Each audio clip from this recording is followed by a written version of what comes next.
हाय सगळ्यांना. बघा आम्ही भंडारा डोंगरावर आलो सप्त्यासाठी. तुम्हाला दाखवते पुढं. त्याला काही हे होईना.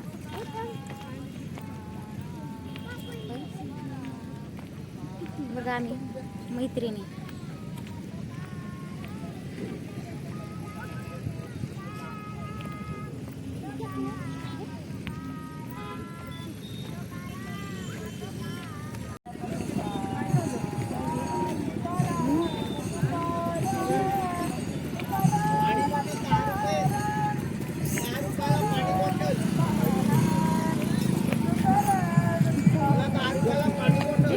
आणू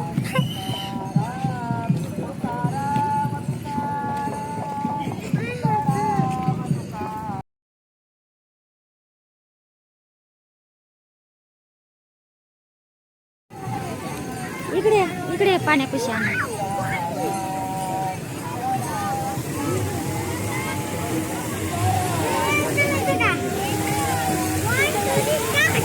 तिथं थांब. पोरं उभा राहा. तुमचं इथे काढते कसं इथं उभा.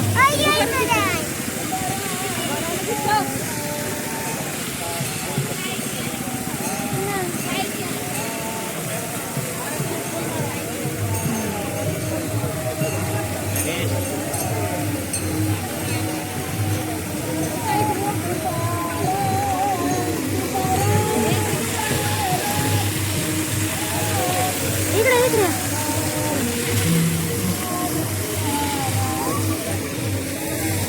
गाडी आली. इकडे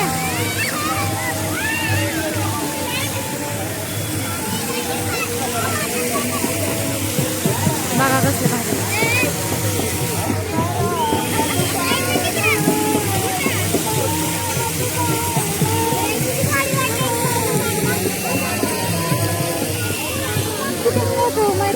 किती मोठं मैदान वाटतंय ना.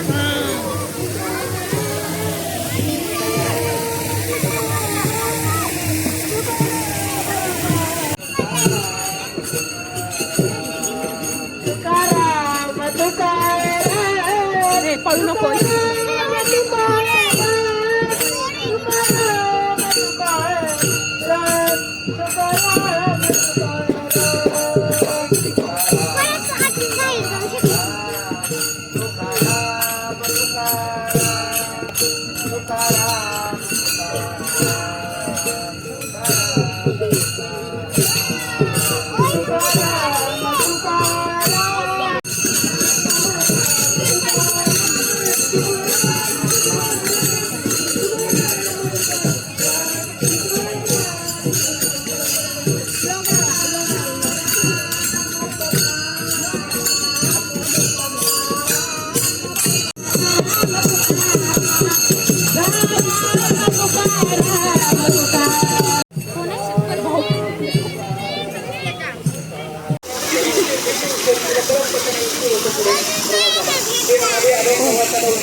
रामचंद्र प्रभूंना उपदेश करत असताना वसिष्ठ महामुनीने योग वासिष्ठामध्ये असं म्हटलंय, समया वच्छया बुद्ध्या सततम निर्विकारया यदायन प्रियते राम तदनोषाय सर्वदा. महाभारताच्या योग वासिष्ठामध्ये समया सम झालेली वच्छया मदरहित असणारी बुद्धी, सततम निर्विकारया विकार नसलेली, सतत विकार नसलेली किंवा विकाराचं सातत्य नसलेली अशी बुद्धी, सतत सम झालेली, सतत स्वच्छ झालेली अशी बुद्धी रामा ज्याला प्राप्त होते ना, मग यदायन क्रियते राम, तो ज्या वेळेला जी क्रिया करेल ना त्या क्रियेमध्ये कोणताही दोष निर्माण होत नाही. भले त्याने कुणाला मारलं तरी सुद्धा त्याला पाप लागत नाही आणि त्याने कुणाला काही दान केलं तरी त्याला त्याचं पुण्य लागत नाही. अशा पाप पुण्याच्या तो अतीत होतो. कशाने? जर ही बुद्धी बिघडली, महाभारताने सांगितलं उद्धव कलुष भूतायाम विनाशी प्रत्युपस्थिते अनयो नय संकार्य हृदयाने आपसर्प. महाभारताने त्याच्या पुढे विचार बोलून दाखवला, बुद्धी जर कलुषित झाली आणि माणसाचा मरणकाळ जर त्याच्या जवळ येऊन ठेपला तर माणसाच्या अंतःकरणामध्ये अनीती ही नीती म्हणून ठाण मांडून बसत.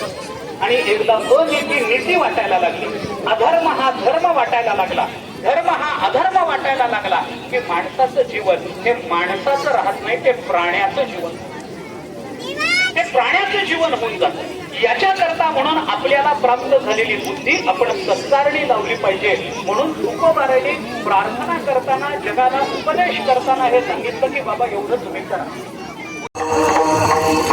तुकोबाराय आपल्याला हे सावध करून देतात, बाबा माणसाचा देह मिळाला म्हणून बुद्धी मिळाली.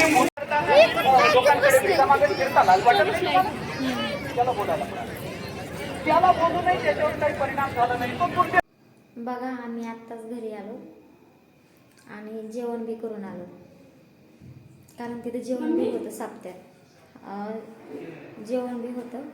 आम्ही सगळेजण जेवण करून आलो. खूप मोठा सप्ताह आहे, 7 दिवसाचा.